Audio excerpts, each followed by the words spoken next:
Bonsoir à tous et bienvenue dans Entre deux News. Ce soir, nous nous intéressons à une annonce forte du COJEP, le Congrès panafricain pour la justice et l'égalité des peuples. Le parti de Charles Blé Goudé envisage une convention pour désigner le candidat qu'il soutiendra à l'élection présidentielle d'octobre prochain.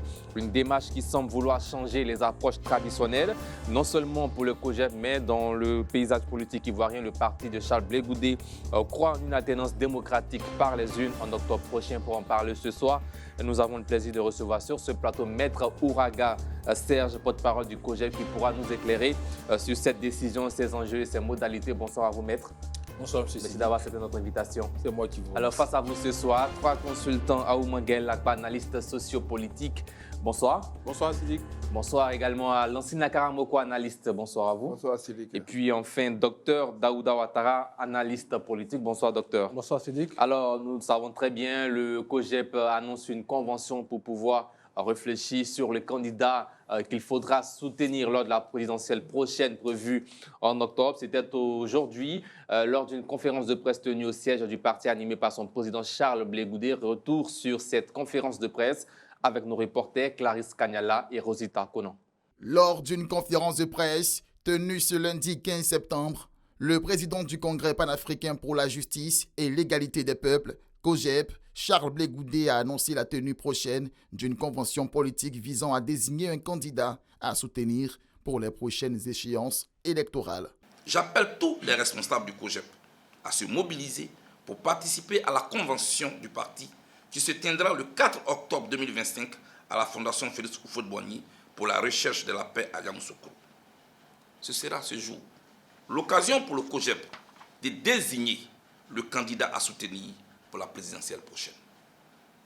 Avant cette convention, accompagné de quelques membres de la direction du parti, je prendrai le soin de rencontrer tous les candidats de l'opposition pour des échanges. Prenant cette distance avec toute idée de boycott, l'ancien leader des jeunes patriotes a appelé ses partisans à ne pas fuir le combat politique, affirmant que le changement en Côte d'Ivoire doit se faire par les urnes. J'appelle donc tous les Ivoiriens, dans leur ensemble et dans leur diversité, à se lever, à se mobiliser et à participer massivement à l'élection présidentielle sans violence.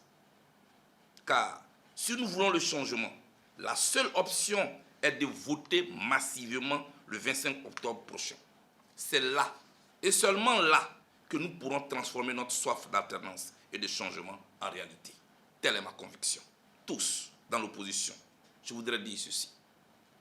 L'heure n'est plus aux accusations et aux polémiques. L'heure est au rassemblement dans les urnes. Nous ne sommes pas condamnés à répéter les erreurs du passé. Nous ne sommes pas obligés de céder au fatalisme. On ne construit rien dans le chaos et la violence. On construit toujours dans la paix et la tranquillité. La Côte d'Ivoire, notre pays, peut choisir une autre voie. Celle d'un avenir sans conflit, celle de la dignité et de l'unité. L'heure est au rassemblement pour le changement dans les urnes. Et je dis avec force, le changement est possible. Et le changement, c'est maintenant. Charles Blé Goudé, dont le retour sur la scène politique ivoirienne suscite de nombreuses réactions, réaffirme ainsi sa volonté de s'imposer comme un acteur incontournable de la réconciliation nationale et de l'alternance politique. Voilà, Maître Ouraga, la déclaration du COJEP annonce une convention. Charles Blé Goudé a toujours pris le Sénégal et Ousmane Sonko comme exemple avec le cas Diomaye Faye.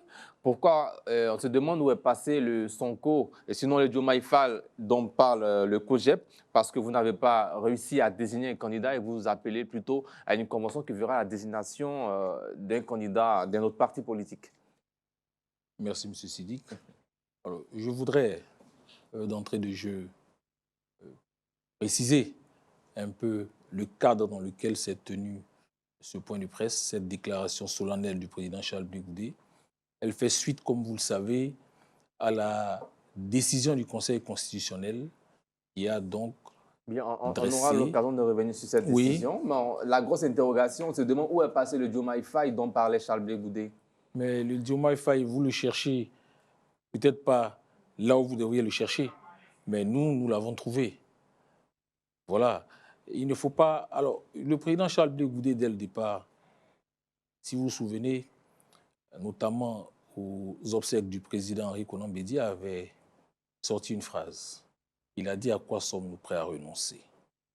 Le Diomaye Faye dont vous parlez n'est pas nécessairement un militant du COJEP. Non. Qu'est-ce que nous voulons? Nous voulons l'alternance en Côte d'Ivoire ou alors nous voulons un individu en particulier? Non.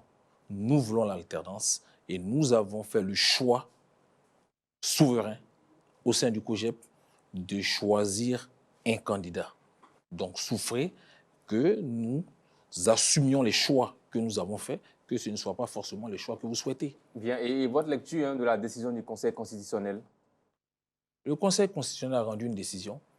Elle est sans recours, malheureusement. Il y a des candidats qui ont été, candidatures qui étaient attendues, qui ont été rejetées, et nous le regrettons. Le président Charles Blé Goudé, effectivement, aujourd'hui, a exprimé toute sa solidarité à l'endroit de ces personnalités qui ont été rejetées. Je voudrais parler du président Laurent Gbagbo, du premier ministre Afin Guessan, du ministre Tidiane Thiam, de l'honorable Assalé Tiomoko, du préfet Vincent Tobi. Mais pour nous, les choses ne s'arrêtent pas là.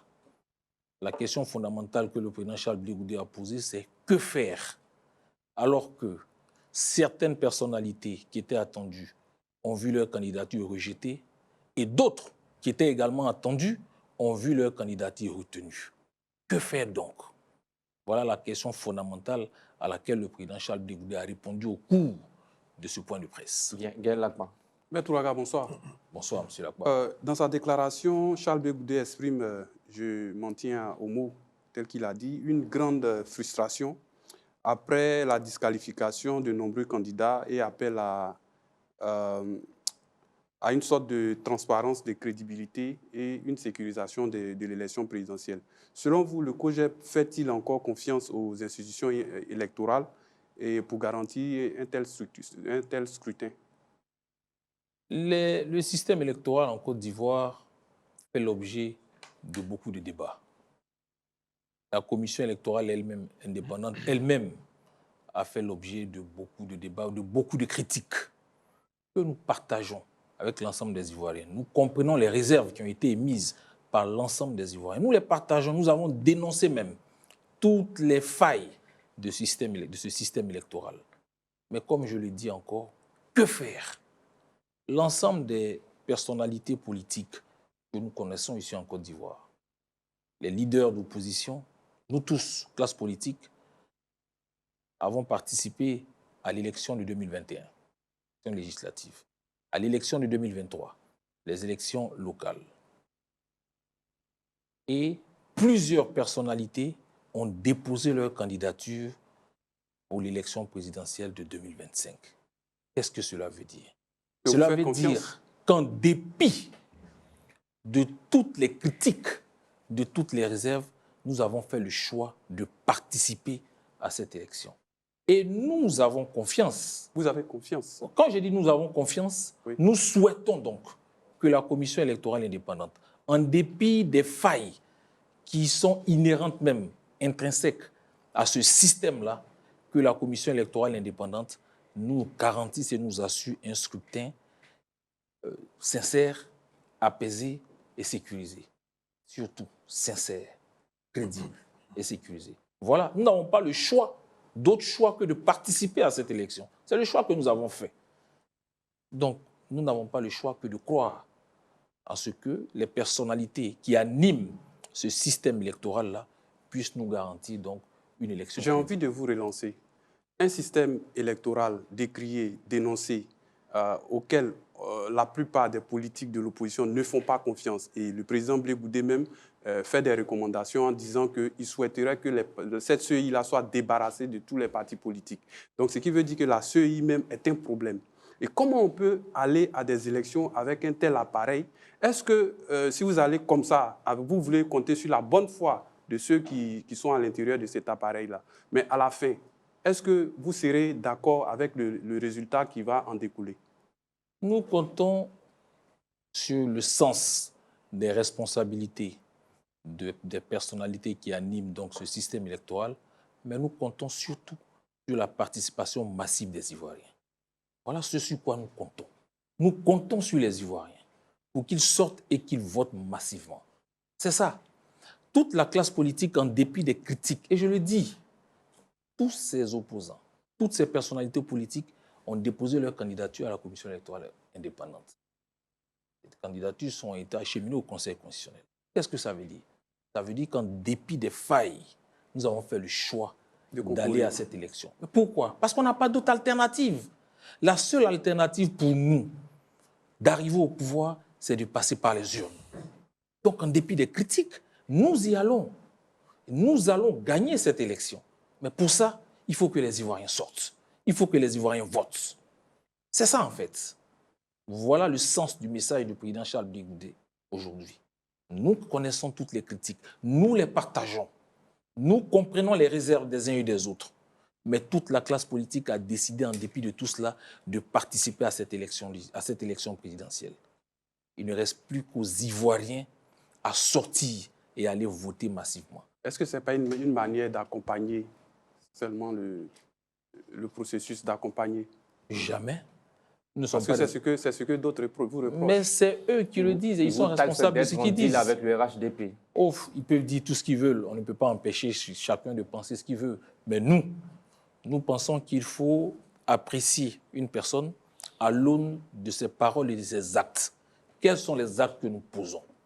Les actes que nous posons vont dans le sens de garantir ou d'accompagner donc tous les candidats de l'opposition afin que nous puissions gagner cette élection. Le COJEP a décidé au moment des parrainages d'accorder donc ces parrainages à tous les candidats de l'opposition qui donc avaient envisagé donc de déposer leur candidature. Dites-moi, est-ce que ça c'est accompagné ou est-ce que ça c'est un deal avec le RHDP? Non. Nous avons accompagné 2 candidats. Le président Charles Blé Goudé était à la commission électorale indépendante avec la délégation de Mme Simone Gbagbo et du docteur Domelo. Les 2 candidatures ont été retenues. Bien, et ça dit que le choix de la convention se fera entre ces 2 candidatures? Alors, la convention décidera. La convention décidera. Je n'ai pas envie d'anticiper. Bien. Nansina Karamoko. Oui, bonsoir, maître. Bonsoir, M. Karamoko. Au regard, n'est-ce pas, de la déclaration du président Charles Blé Goudé, je constate simplement que le président Charles Blé Goudé marche sur des œufs. Il veut faire plaisir à tout le monde. Est-ce que c'est sa stratégie pour se faire aimer de tous? Sinon, quand on regarde sa déclaration, il y a beaucoup d'amalgames.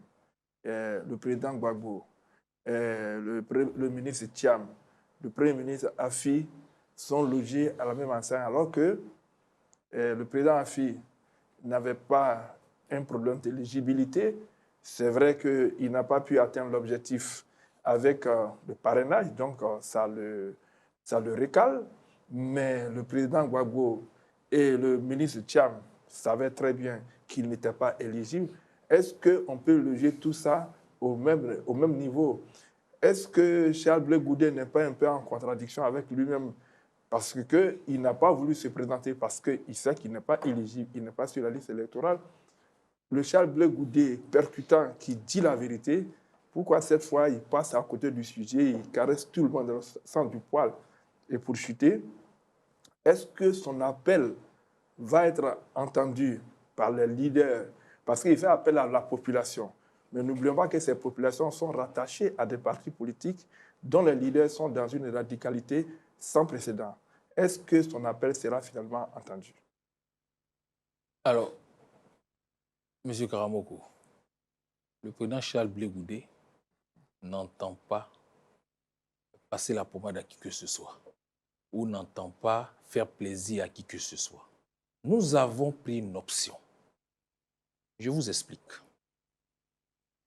Il y a quelques années, nous avons compris que pour que nous puissions donc parvenir à cette alternance, il faut que les Ivoiriens votent. Et pour qu'ils votent, il faut que le climat soit serein. Parce que justement, depuis quelques années, en 2015 et en 2020, une grande majorité d'Ivoiriens ne votent pas à l'élection présidentielle. Nous nous sommes dit quoi? Si nous voulons parvenir à l'alternance, il faut que les Ivoiriens votent. Mais pour qu'ils votent, il faut que l'atmosphère soit favorable. Mais les années antérieures, l'atmosphère n'était pas favorable. Donc, qu'est-ce qu'il faut faire? il faut apaiser le climat politique. C'est ce que nous avons essayé de faire. Est-ce que vous comprenez? C'est notre cheminement. Donc, puisque l'atmosphère est calme, les Ivoiriens, maintenant, pourront être dans des dispositions qu'il faut pour aller voter. Voilà le cheminement. Donc, nous avons opté pour travailler à ce que l'environnement préélectoral soit suffisamment favorable pour permettre aux Ivoiriens de ne pas se désintéresser de cette élection. Et c'est ce à quoi nous avons travaillé. Nous avons appelé donc à des élections apaisées. Donc, ceux qui nous taxent de vouloir faire plaisir à tout le monde au motif que nous avons un discours qui appelle à la paix, mais c'est eux qui ont tort, M. Karamoko. Celui qui parle de paix, c'est lui qui a raison.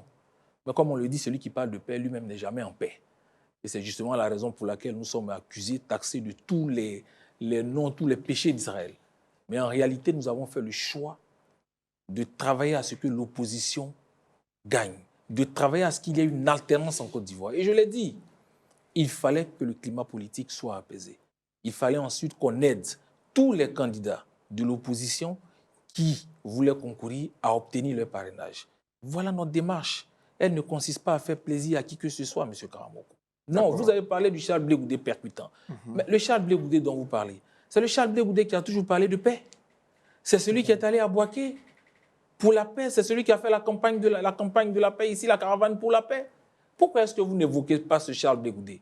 C'est le même qui a parlé de paix lorsque le président Laurent Gbagbo était là. Quand il parle de paix aujourd'hui, ça dérange certaines personnes. Non. Nos principes ne sont pas à géométrie variable. Nous parlons de paix. Nous voulons que notre pays soit en paix et nous pensons, nous sommes convaincus que la seule façon de passer, de prendre le pouvoir, c'est les urnes. Nous n'avons pas d'autre option. Maintenant, vous n'avez pas répondu à une de mes préoccupations. Dans la déclaration, le président Charles Blé Goudé a dit qu'il allait faire le tour de tous les candidats.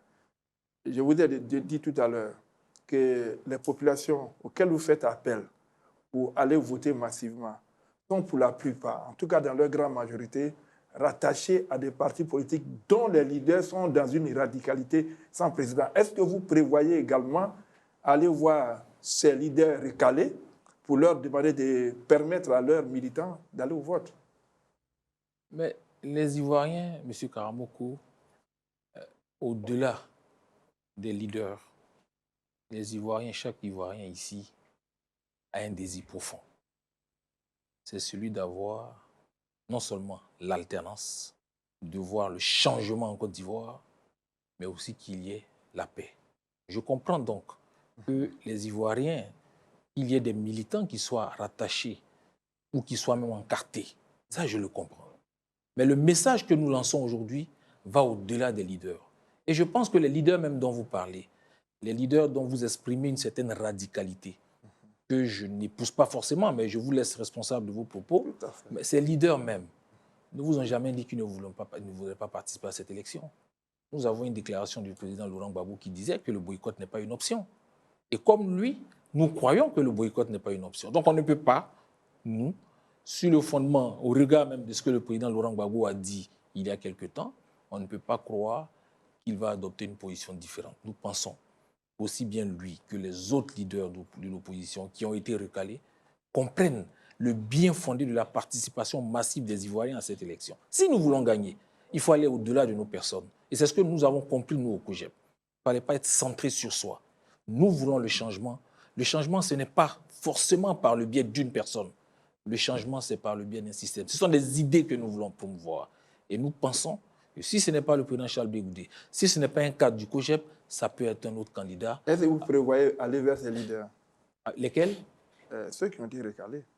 Notamment Laurent Gbagbo, M. Laurent Gbagbo, M. Thiam, et Afingue San. Est-ce que vous avez prévu aller vers eux? Le moment venu, on avisera. D'abord, la rencontre, la tournée qui est prévue, c'est à l'endroit de ceux qui ont été retenus. Mais le moment venu, on avisera. Bien. Voilà. Docteur Daouda Ouattara. Alors, bonsoir maître. Bonsoir, M. Ouattara. Bien, Docteur Ouattara. ma première question est la suivante.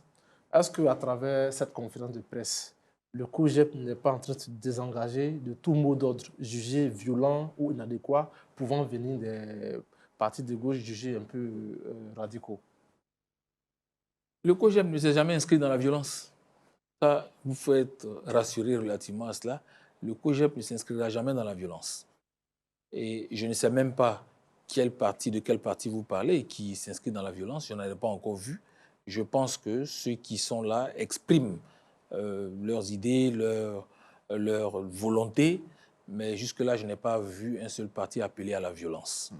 Mais je vous rassure que nous, le COJEP, nous n'allons pas nous inscrire dans des actions de violence. Nous pensons, et je l'ai dit tout à l'heure, que l'environnement préélectoral doit être suffisamment serein pour permettre aux Ivoiriens de s'intéresser à l'élection présidentielle. Donc, si nous rentrons dans la violence, les Ivoiriens vont se désintéresser de cette élection et nous ne pourrons pas obtenir le changement. Nous ne voulons pas de ça. Alors là, j'enchaîne avec la deuxième question. Alors, le fait d'appeler les Ivoiriens à se mobiliser et aller massivement voter pour ces élections à venir, est-ce que le COJEP n'est pas en train de ramer à contre-courant avec la vision des grands partis de l'opposition? La vision actuelle, je veux dire. Mais, comme je l'ai dit, je n'ai pas encore entendu un seul parti, un des grands partis, je ne sais pas de quel parti vous parlez exactement, mais je n'ai pas entendu un seul parti dire aux Ivoiriens de ne pas participer à cette élection. Je viens de vous le dire, nous avons entendu le président Laurent Gbagbo dire que cette élection, le boycott n'est pas une option. Et nous partageons, nous nous inscrivons résolument et fermement dans cette ligne. Donc, moi, je ne pense pas que les Ivoiriens, dans leur ensemble, voudront boycotter cette élection. En fait, je vous pose cette question parce qu'en 2015, ça a été le cas. Alors, en 2015, M. Afin Guessa était candidat. Et il y a l'aile dure de la gauche qui a appelé à boycotter. Ça a été le cas. En 2020, pareil. Donc, en 2025, il y a certaines candidatures qui ont été invalidées. Mais ces personnes-là disent qu'il n'y aura pas de 4 mandats par-ci, 4 mandats par-là. Bon. Raison pour laquelle je vous pose cette question, est-ce que vous n'êtes pas en train de ramer à contre-courant? Voilà. Non, nous ne ramons pas à contre-courant. Il y a une élection qui est prévue. Nous entendons y participer. Nous ne ramons pas à contre-courant. Je ne sais pas quelle est la posture contraire qui voudrait donc que nous ramions à contre-courant, nous qui voulons aller à ces élections. Non. Vous savez, en 2015, une grande majorité des Ivoiriens n'a pas voté. Le président Charles Blé Goudé l'a rappelé. En 2020 également. 2020, c'était le combat contre le 3e mandat. Il y a eu un boycott. Mais à la fin, quel est le résultat? C'est que le président Ouattara est resté 5 ans. Est-ce qu'on va répéter la même erreur? Est-ce qu'on va adopter la même stratégie et espérer avoir un résultat différent? Non. Si nous voulons l'alternance, la seule voie, c'est la voie des urnes. Les Ivoiriens ne votent pas, mais ils veulent le changement. Il faut leur faire comprendre que le changement passe nécessairement et obligatoirement par les urnes. Donc, il faut se lever et aller voter. Plus de la moitié des Ivoiriens ne votent pas depuis 2015, 2020. Il faut qu'ils sortent et qu'ils aillent voter et qu'ils expriment leur besoin de changement. Ce n'est que par le vote qu'on peut traduire le désir de changement que nous avons en réalité effective. Aujourd'hui, nous avons des candidats qui ont été retenus. Et des candidats valeureux. Docteur, nous avons Docteur Simone Yves Gbagbo. On la connaît, cette dame ici. C'est des décennies de lutte politique. Nous avons le docteur Awadon Melo. C'est un homme compétent que nous connaissons. Et nous avons des candidats valeureux et compétents. Pourquoi donc continuer de s'inscrire dans une logique d'abstention et qui fait la part belle ou qui fait le lit du RHDP alors que nous avons des candidats qui sont valeureux et compétents et qui peuvent porter les espoirs que nous avons au changement auquel nous aspirons. Nous pensons que les Ivoiriens doivent se lever, se mobiliser, comme le président Charles Blé Goudé l'a dit, pour aller voter. Enfin, pour que le choix soit effectivement, reflète, pour que le président de la République, ici en Côte d'Ivoire, reflète effectivement la volonté du peuple. Bien, mais est-ce que ce candidat sera forcément de la gauche? Le candidat?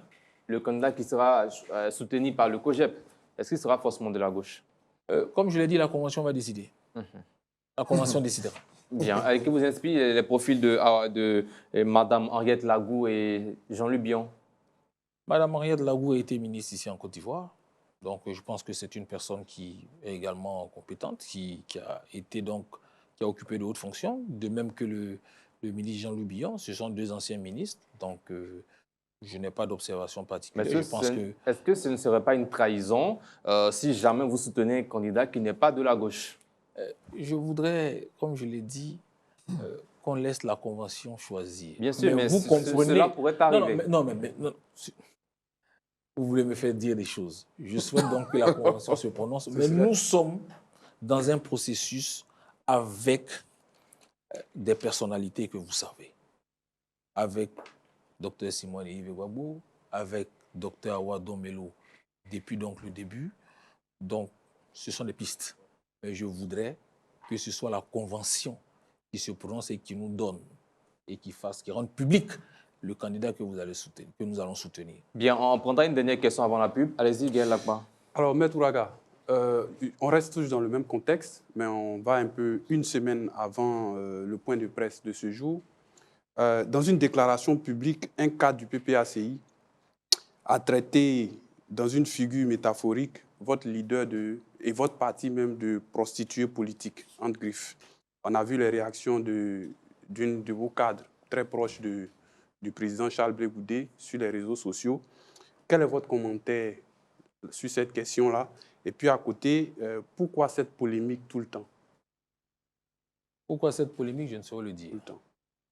Il va falloir que vous posiez la question à ceux qui alimentent cette polémique. Vous êtes deux dans la polémique. Ils ne sont pas seuls. Non. Il y a action, il y a réaction. Ah, ben le COJEP est en réaction, justement. D'accord. Le COJEP est en réaction face à toutes ces attaques injustes. Votre commentaire sur... Je pense que ce sont des propos injurieux, déplacés, qui n'honorent pas celui qui les a proférés. Je pense que quand on porte le nom Gbagbo, il faut à un moment donné, surtout à un moment aussi important que celui dans lequel nous vivons aujourd'hui, il faut tenir des propos qui vont dans le sens du rassemblement et de l'apaisement. Je pense que quand on a un nom comme le sien, il faut à un moment donné soi-même s'assumer et aller au-delà de l'héritage qu'on a. Et je pense qu'à un moment donné, certainement que l'héritage est trop lourd pour celui qui a proféré ces propos-là. Et nous les condamnons. Et nous pensons qu'il faut sortir de cette ambiance délétère, de ces attaques. Qui dure. Oui, qui dure entre les partis d'opposition. Et vous savez, tout à l'heure, et justement, le président Charles Blé Goudé l'a dit, l'heure n'est pas aux accusations de tout genre. L'heure n'est pas à toutes ces polémiques, ces vaines polémiques. L'heure est au rassemblement. Nous travaillons dans ce sens. Nous travaillons pour aller aux élections. Mais avec qui vous vous rassemblez quand de l'autre côté, les gens ne veulent pas, ils sont hostiles à vous? Comment vous faites le rassemblement? Moi, je pense que la déclaration d'une personne ou de quelques personnes ne reflète pas la volonté profonde de l'ensemble des Ivoiriens.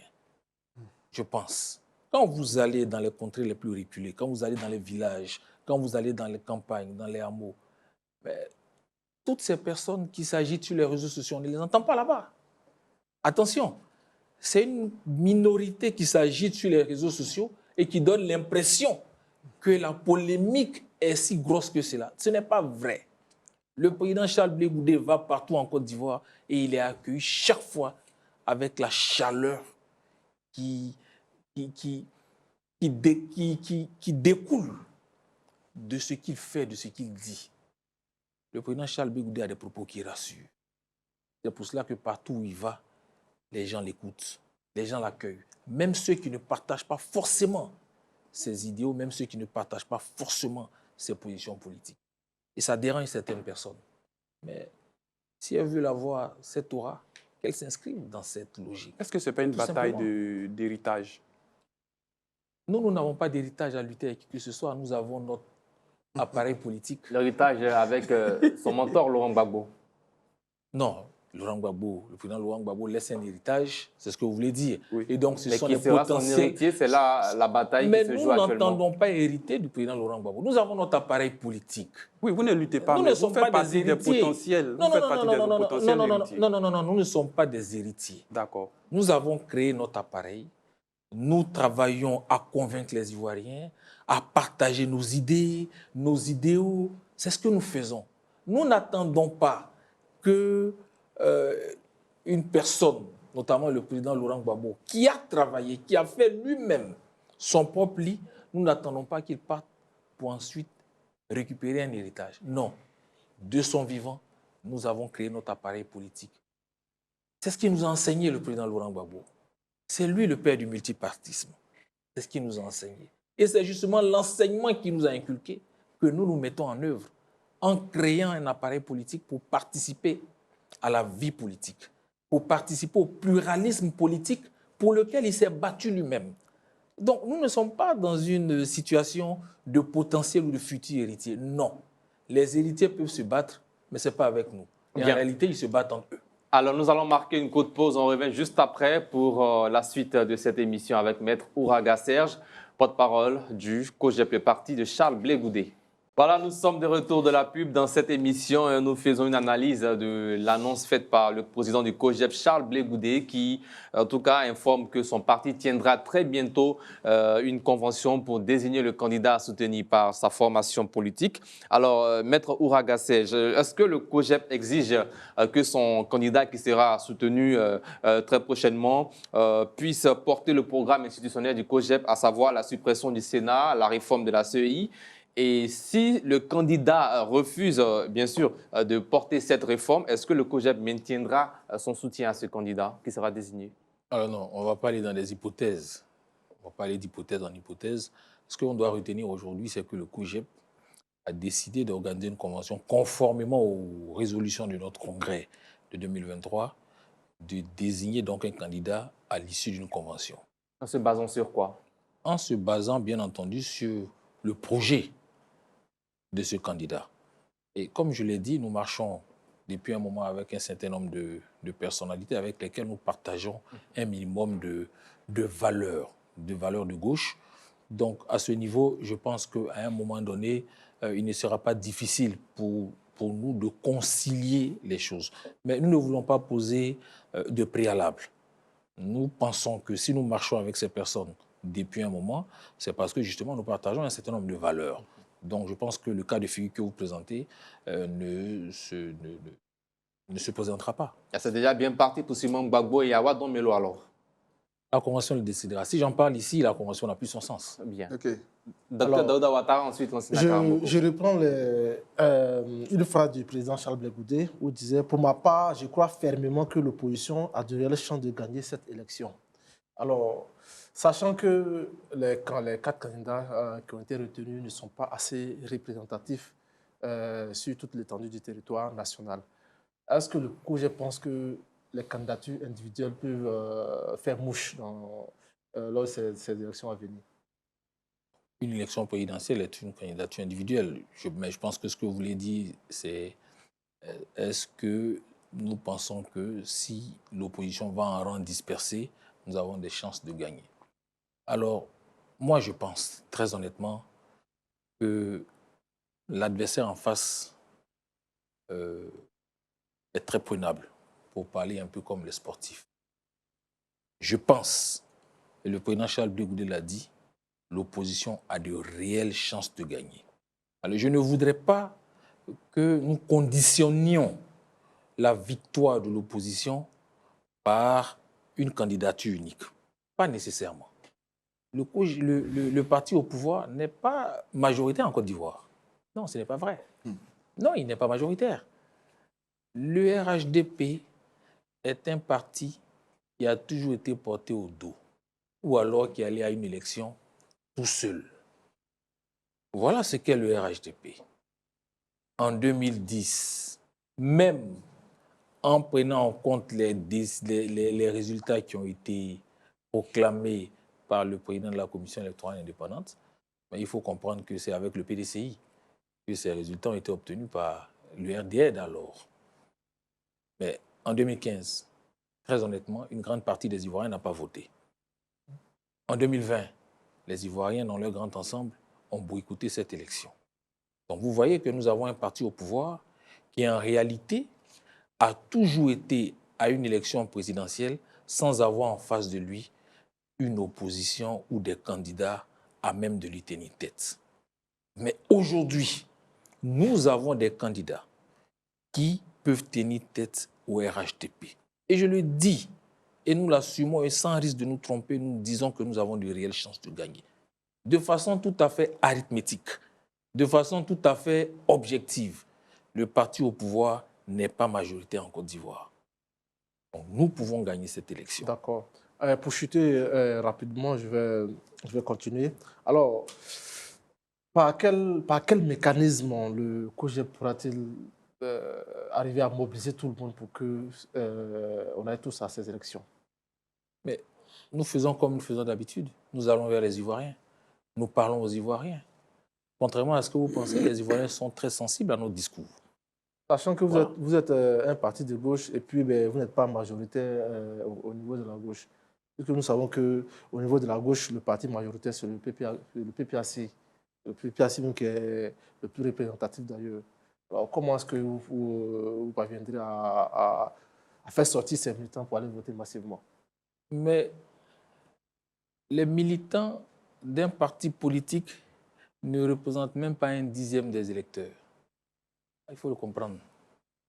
Donc, ceux qui vont aller voter, la majorité même n'est pas encartée. Ce ne sont pas nécessairement des militants. Nous pensons en Côte d'Ivoire que tous les Ivoiriens sont nécessairement pris en otage par des partis politiques. Ce n'est pas vrai. Et même tous ceux qui sont encartés, nous pensons qu'ils ne sont pas forcément libres de penser. Ce n'est pas vrai. Nous allons parler à l'ensemble des Ivoiriens, aussi bien ceux qui sont affiliés aux partis politiques dont les leaders ont été recalés, qu'aux militants des partis politiques dont les candidats ont été retenus.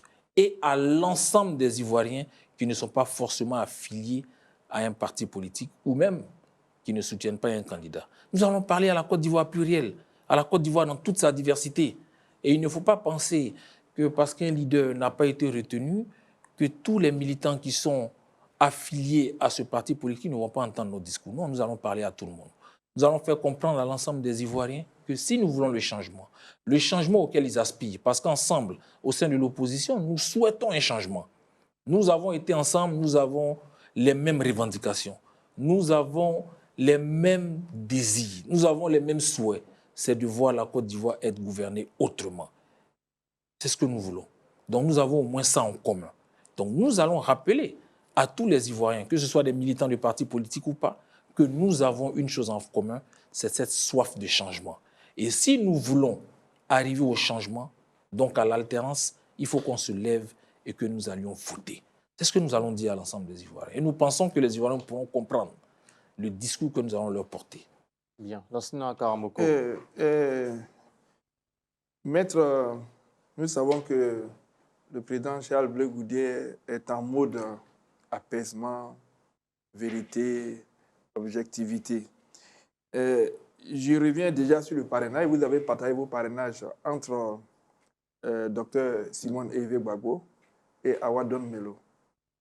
Vous allez faire un choix. Donc vous répartirez dire, parce que c'était une sorte de préélection, c'était un mini-vote, le fait de parrainer. Est-ce que vous répartirez vers vos militants pour leur dire, bon, on vous avait demandé en son temps de voter pour X et de parrainer X et Y. Cette fois-ci, on vous demande de reporter vos voix sur une tierce personne. Ensuite, quels sont vos rapports avec le RADP? Parce que vous êtes en mode sincérité, mode vérité. Quels sont vos rapports avec le RADP?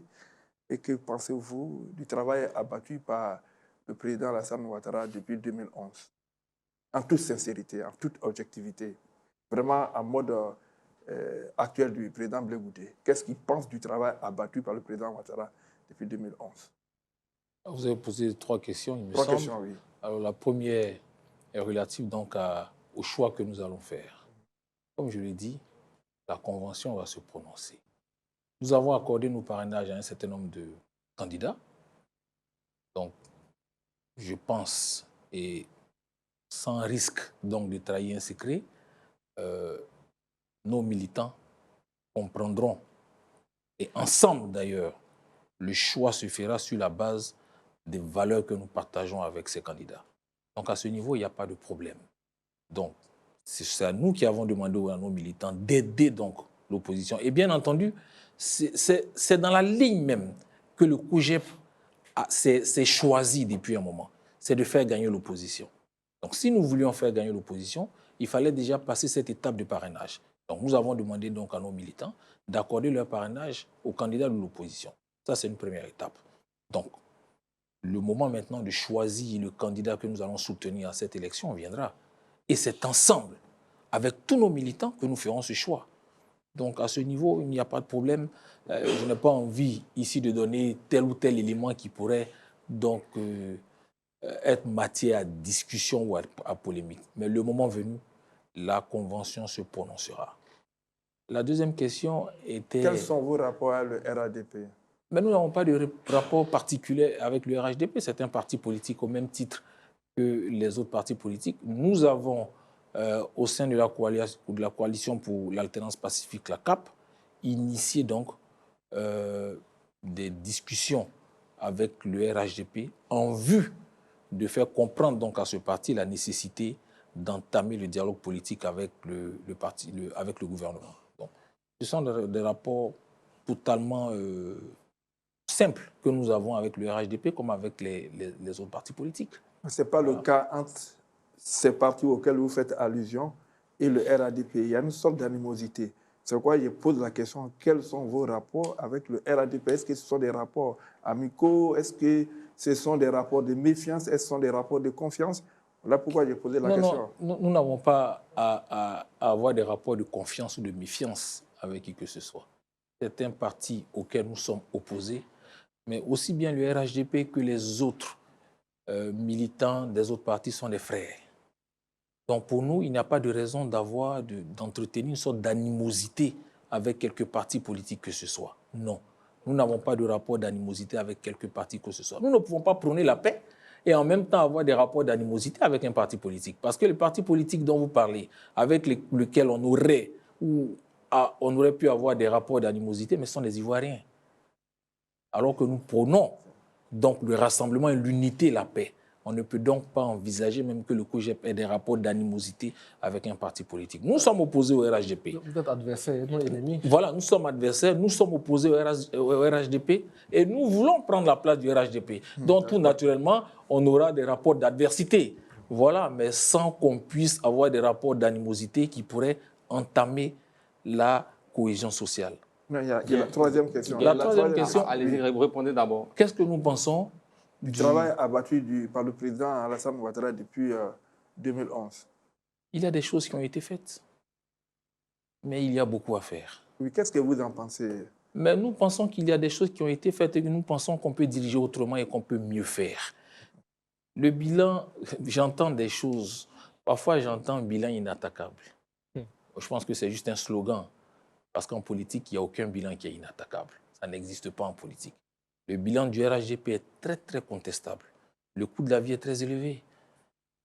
On a besoin de soins de qualité. Le président Charles Blegude l'a rappelé. On a besoin que les retraités ou alors les personnes en activité aillent à la retraite de façon sereine, qu'ils affrontent la retraite de façon sereine. On a besoin de voir le panier de la ménagère plus lourd. On a besoin de voir notre éducation en adéquation avec les besoins de la société. Il y a beaucoup à faire. Le bilan du RHDP se résume malheureusement à des ouvrages. Mais des ouvrages, qu'est-ce que c'est? C'est du ciment, c'est du sable, en réalité. Vous détruisez un ouvrage qui a été bâti, il n'y a plus de bilan. Un pays, c'est une société qu'on construit. C'est l'homme qu'on construit. Et à ce niveau, il y a beaucoup de choses à dire en ce qui concerne le bilan du RHDP. Et c'est pour ça que nous voulons aller à cette élection. C'est pour ça que nous pensons qu'il faut qu'on aille à cette élection. Ils disent beaucoup de choses qui ne sont pas vraies. Il faut qu'on aille à cette élection et qu'on parle et qu'on confronte leur bilan au projet que nous allons défendre et que nous allons porter. C'est pour cela que cette élection Est-ce que quand vous raisonnez me paraît intéressante. de cette façon-là, vous êtes sincère vraiment dans vos propos? Est-ce que vous êtes sincère avec vous, dire que le bilan du RADP est négatif? Je n'ai jamais dit qu'il est négatif. J'ai dit tout à Ce que l'heure... vous décrivez là, Mais c'est la réalité, M. Karamoko. Non, mais la réalité dont vous parlez, c'est un bilan négatif que vous avez présenté. Mais j'ai dit que des choses ont été faites. Mais pourquoi vous il y a ne parlez pas de ce qui a été fait? Vous ne parlez que de ce qui n'a pas été, à votre sens. Mais j'ai dit qu'il y a beaucoup à faire. Écoutez, je ne suis pas sur ce plateau pour faire le bilan ou alors pour défendre le bilan du RAGP. Moi, je suis un opposant. Non, s'il vous plaît, moi, je suis un opposant. Bien, merci. Et un opposant, ça critique. Alors, on a quelques questions sur le sujet. Allez-y, bien. Et un opposant, ça critique. Maître Ouaga, on va parler un peu stratégie politique. Alors, vous êtes membre de la CAPCI. Et depuis que le Conseil constitutionnel a donné la liste définitive des candidats à la présidentielle, on n'a pas encore vu la CAPCI en action. Ni déclaration, ni point de presse, ni rien. Quand on sait qu'au sein de cette CAP-là, il y a eu des candidats retenus, dont la présidente Simone Gbagbo, et le candidat du PDCI n'a pas été retenu, le président Pascal Affi-N'Guessan n'a pas été retenu. Quel est l'état d'esprit au niveau de la CAPCI? Est-ce que la CAPCI existe encore? Et si je veux rebondir pour finir, vous étiez à l'initiative d'un dialogue politique avec le RHCP. Où en est-on avec ce dialogue? La coalition pour l'alternance pacifique n'est pas officiellement dissoute, non. Non, c'est pas ce que j'ai dit. Non, j'arrive. Oui. Est-ce qu'elle existe encore? Oui, elle existe encore. Mais il faut comprendre que cette coalition n'avait pas de visée électoraliste. Il s'agissait pour nous de poser un certain nombre de problèmes, de revendications qui tournaient donc autour de l'organisation des élections. Réunir donc des conditions qui nous permettraient d'aller à ces élections de façon plus sereine. Voilà l'objet de la coalition pour l'alternance pacifique. Mais maintenant, à ce jour, nous rentrons de plein pied dans la phase électorale. Nous allons dans quelques semaines entrer dans la campagne. Bon, tout naturellement, la CAPCI, à ce stade-là, ne joue pas de rôle. Chaque parti, à ce stade-là, travaille donc à ce que son candidat puisse être élu. Il n'y a pas d'unicité d'action. Quand on sait qu'il y a deux profils aujourd'hui, il y en a qui sont retenus, il y en a qui ne sont pas retenus. Est-ce qu'il ne faut pas se coordonner? Pour aller dans le même sens, le docteur Simone Gbagbo dit que le Conseil constitutionnel a bien travaillé et vous regrettez, n'est-ce pas, les résultats donnés par le Conseil. Est-ce qu'il y a vraiment une sorte de synergie dans vos visions, dans vos prises de décisions au niveau de la CAP? Est-ce que la CAPCI continue de fonctionner normalement? Ou bien alors tout est arrêté, maintenant chacun se cherche? Non, mais nous sommes à une phase électorale. Comme j'ai dit, la CAPCI n'avait pas pour objet les élections de façon à proprement parler. Il fallait donc créer les conditions pour aller à ces élections. Mais il n'avait pas été prévu que la CAPCI, par exemple, désigne un candidat. Non. Mais vous comprenez bien que ce sont des partis qui ont été en coalition. Est-ce que ce n'était pas là un problème stratégique? Non, pas nécessairement. On ne peut pas faire une plateforme juste pour se battre pour des conditions alors qu'on sait tous qu'on va à la conquête du pouvoir. Non, mais ce sont des partis politiques, ce sont des entités différentes. Ce sont des entités différentes. Ce n'est pas un seul parti. Donc chacun a son candidat, mais nous voulons que cette élection, nous voulons que les conditions de cette élection permettent donc d'arriver à un scrutin sincère, crédible. Voilà la raison pour laquelle la CAP a été mise sur Là, pied. si on veut faire un petit bilan de la CAP, qu'est-ce que vous avez obtenu depuis la création de la CAP? Non, de la CAP. La CAP. Bien sûr, qu'est-ce que le COGEP a obtenu dans la CAP? Non. Nous parlons du bilan de la CAP. Même, et puis en même temps, le COGEP. Mais le COGEP, depuis le départ, qu'est-ce que le président Charles Blé Goudé a dit? Quelle mission nous lui avons confiée? Le COGEP a confié donc la mission au président Charles Blé Goudé de créer les conditions pour qu'il y ait un dialogue politique, d'œuvrer à ce que nous puissions parvenir à des élections apaisées. Et c'est la mission que le président Charles Blé Goudé est en train d'assumer au sein de la CAP. Donc, le bilan de la CAP, je ne suis pas la personne autorisée pour faire le bilan de la CAP, Mais des au moins, voies vous pouvez plus nous autorisées dire, le feront. vous pouvez Mais nous pour dire ce au que- départ, Non, j'arrive, on bien voulait sûr. le dialogue, on l'a eu, on voulait la Mais bien réduction, on sûr. l'a eu. Non, non, Voilà, j'arrive. c'est Mais bien intéressant. sûr, en tant que parti politique membre de la CAP, quels sont les résultats? Les acquis. Les acquis. Nous avons échangé avec le RHDP. Après avoir frappé à toutes les portes, nous nous sommes assis. Le gouvernement a été saisi plus d'une fois. Nous n'avons pas eu gain de cause. À un moment donné, nous nous sommes dit quoi? Mais le RHDP, en réalité, est le parti qui dirige tout seul le pays. Donc, discuter avec le RHDP, c'est déjà un début de discussion avec le gouvernement. Et la première rencontre que la CAP a eue avec le RHDP, on avait 5, 6 voire 7 ministres qui étaient présents. Une bonne partie donc des membres du gouvernement. Donc ça veut dire que déjà, il y a un pas vers le dialogue politique qui a été posé. Et je pense que toutes ces actions-là ont contribué à apaiser l'atmosphère politique. Après, il y a eu encore une rencontre, cette fois plus technique, avec le RHDP. Et je l'ai dit, figurez-vous que le RHDP lui-même avait des points de discussion. Ça veut dire qu'eux-mêmes comprennent la nécessité de discuter. Mais à la fin, qu'est-ce qu'on a eu? À la fin, aujourd'hui, nous attendons que le gouvernement maintenant récupère, prenne la suite On a un mois des des élections. démarches qui ont été entreprises. On a un mois des élections. Alors, Mais nous attendons toujours. Maître Ouaga, Nous dernière avons foi. question avant le carton rouge. Votre convention est prévue pour le samedi 4 octobre prochain à la Fondation Félix Houphouët-Boigny de Yamoussoukro. Combien de militants sont attendus à cette convention? Alors, il s'agit là d'une réunion statutaire. Ce sont les responsables donc, qui sont attendus. La fondation, c'est au maximum 2000 personnes. Donc, on va demander donc aux personnes, aux membres statutaires, de venir tout en tenant compte de la capacité de cette salle, de sorte à ce qu'on n'explose pas donc les chiffres. Avec le COGEP, c'est toujours une démobilisation exceptionnelle. Donc, il faut faire en sorte que cette fois-ci, on soit juste le nombre de personnes attendues. Donc, c'est 2000 personnes au maximum qui seront là, je crois 1800 ou 2000 personnes vont donc désigner le candidat que nous allons soutenir à cette élection. Bien. Et le président Charles Blé Allez-y. l'a dit, nous croyons fermement que nous pouvons gagner cette élection. Et je le dis, les Ivoiriens doivent comprendre que si le RHDP est encore au pouvoir, c'est parce qu'ils ne votent pas. Ils ont fait croire aux Ivoiriens qu'ils ont un bilan inattaquable. Ce n'est pas vrai. Ils ont fait croire aux Ivoiriens qu'ils sont majoritaires. Ce n'est pas vrai. On a vu les dernières élections. On a quoi? Les dernières élections locales. Ils ont gagné, hein? J'arrive. On a plus d'1,5 million de voix. Et aujourd'hui, nous avons plus de 8 millions d'électeurs. Donc, sauf à remettre en cause ou à réinventer les règles en arithmétique, celui qui a 1,5 million sur plus de 8 millions de voix n'est pas majoritaire. Il y a une large marge encore.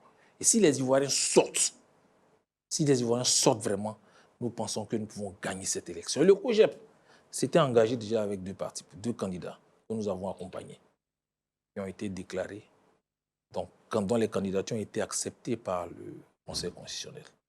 Et moi, je vous le dis, le candidat que nous allons soutenir va gagner. Il faut faire donc confiance aux urnes, c'est ça? Mais bien sûr, c'est la seule voie que nous avons. Et donc, la CEI n'est plus le problème. Non, mais la CEI, nous l'avons dit, a des imperfections. Mais c'est elle qui organise les élections. Oui, mais elle a des imperfections. Mais, Monsieur Sidik, je vous dis que nous avons une marge.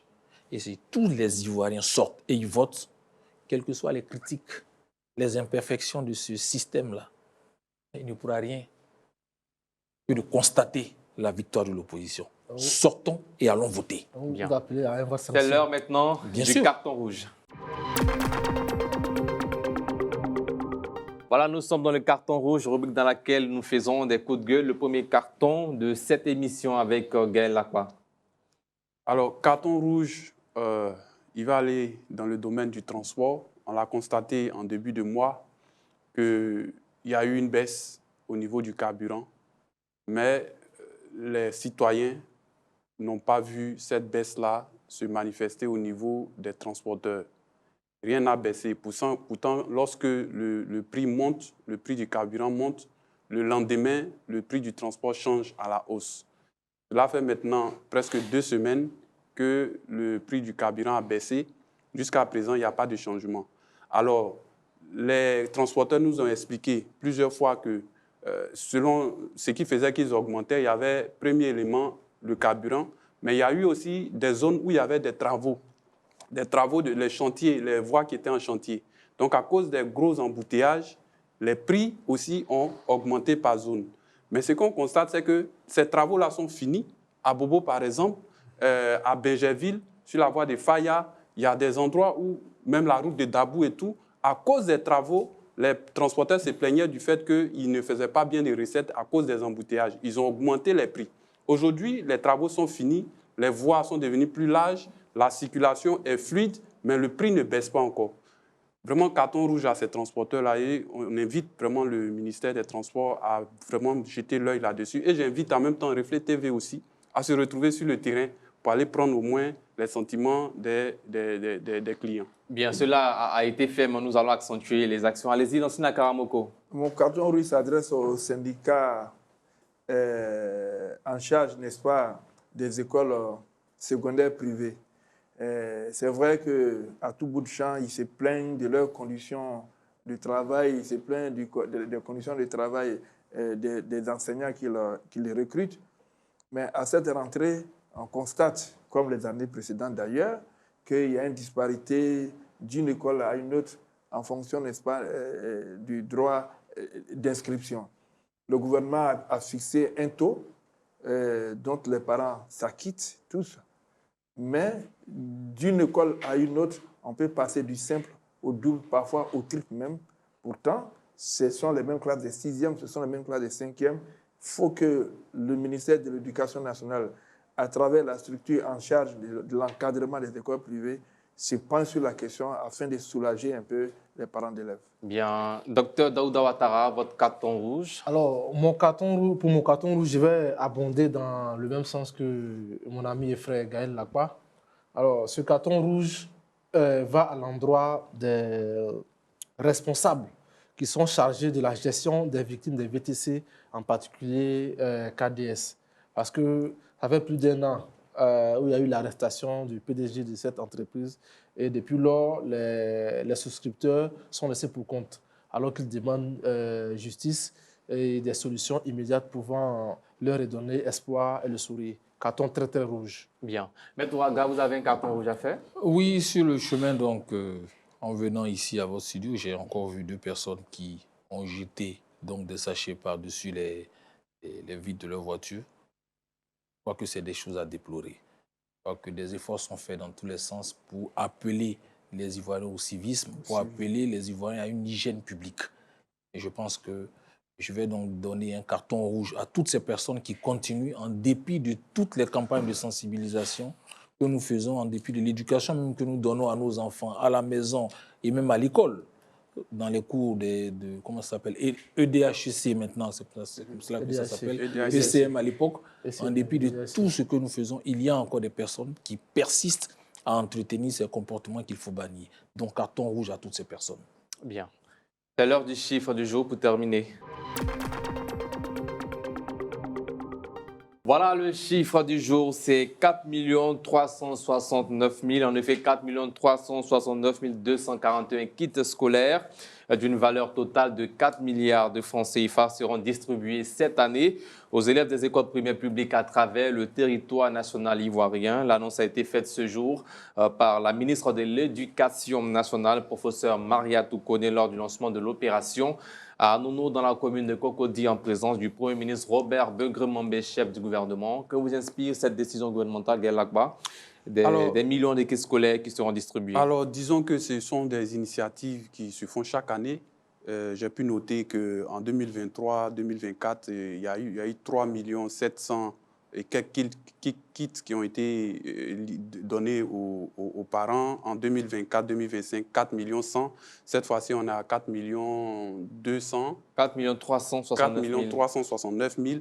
C'est en hausse. Alors, c'est une bonne nouvelle pour les familles, d'autant plus que ça aide à soulager les plus vulnérables et puis que ça aide vraiment les familles. En tout cas, je vais rester à cela. Mais ce que je veux dire ici pour attirer l'attention, c'est au niveau du suivi. Il faut qu'il y ait un suivi. c'est-à-dire au niveau de la livraison, de la qualité, de la traçabilité, de sorte à ce qu'on soit loin des risques de détournement. Parce qu'on est en Côte d'Ivoire, on se connaît. Donc, à ce niveau-là, si c'est fait ainsi, alors c'est bien pour nous tous. Bien. D'accord. Alors, Lansina Karamoko, une chose est de faire des dons, mais une chose aussi, c'est que ces dons doivent être donnés à des familles. Oui, c'est vrai que l'État fait des dons. Maintenant, il faut savoir où déposer ces dons pour qu'ils puissent être distribués. Si ça tombe entre les mains des personnes peu recommandables, je ne dis pas que le gouvernement ne regarde pas à qui il donne, mais si ça tombe quand même entre les mains des personnes peu recommandables. C'est toujours les drones, ensuite les établissements, la direction des établissements. Oui, c'est vrai qu'on devrait, dans la localité concernée, choisir peut-être le maire et le sous-préfet, en toute responsabilité, leur confier pour qu'une distribution parfaite se fasse. Parce que c'est très souvent que ces dons-là se retrouvent dans des écoles privées appartenant à ces responsables de l'éducation nationale.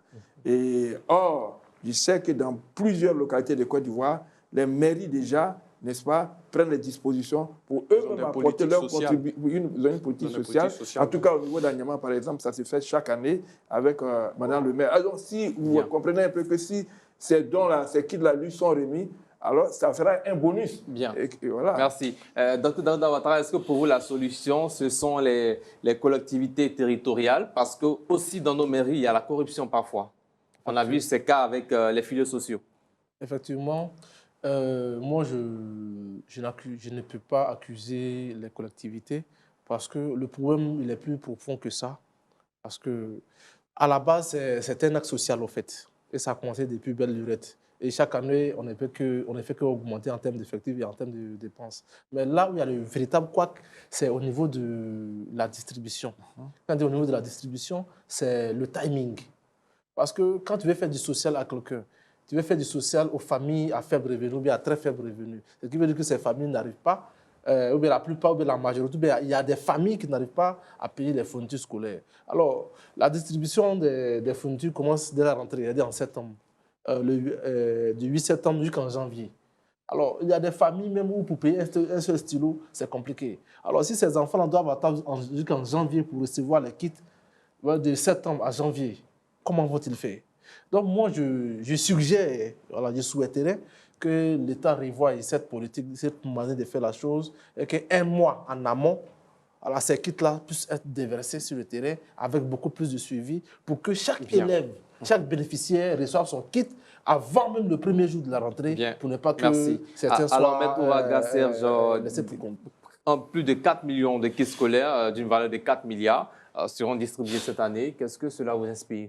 C'est une bonne action, mais comme Dr Ouattara tout à l'heure l'a dit, c'est le timing. Voilà. De septembre à janvier, comment est-ce que l'élève fait s'il n'a pas de cahier?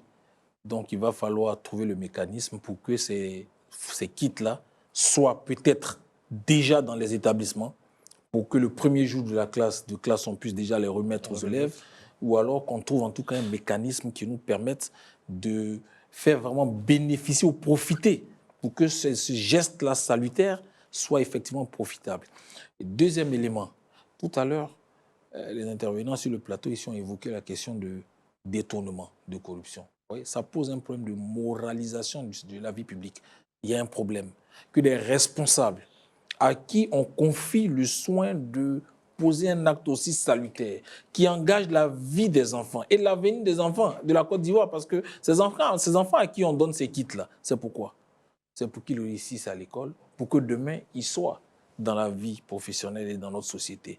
Et on va empêcher donc ces enfants de pouvoir effectivement mener leur scolarité comme il se doit.